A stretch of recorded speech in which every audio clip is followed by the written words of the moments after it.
প্রিয় দর্শক, আবারও চলে আসলাম আজ পহেলা বৈশাখ 1432 বঙ্গাব্দ। আপনারা দেখতে পাচ্ছেন আমাদের প্রিয় প্রভাষক মহিউদ্দিন ভাই, উনি গাছতলায় গাছের ছায়ায় বসে উনি বেশ মজা করে লিচু খাচ্ছেন। সন্দ্বীপের মাটিতে ফলন হওয়া লিচু, মনে হচ্ছে খুব সুস্বাদু লিচু।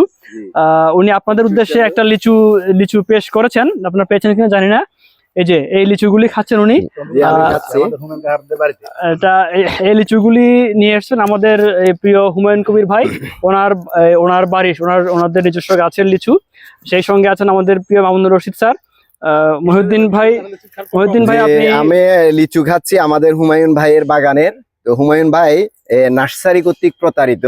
নার্সারিওয়ালা হুমায়ুন ভাইকে বলেছিলেন যে এটি রাজশাহী লিচি, কিন্তু খাওয়ার সময় বোঝা গেল এটিতে রাজশাহীর কোনো রসও নাই। এটি এখানে শুয়ে রয়েছে সম্পূর্ণরূপে আমাদের চিটাগের বাঁশখালীর সম্পূর্ণ ফ্লেভার, একেবারে টক। তার মানে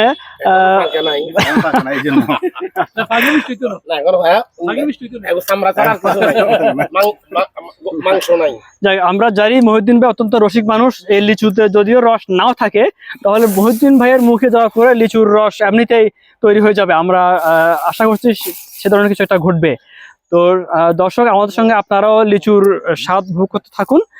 ধন্যবাদ সবাইকে।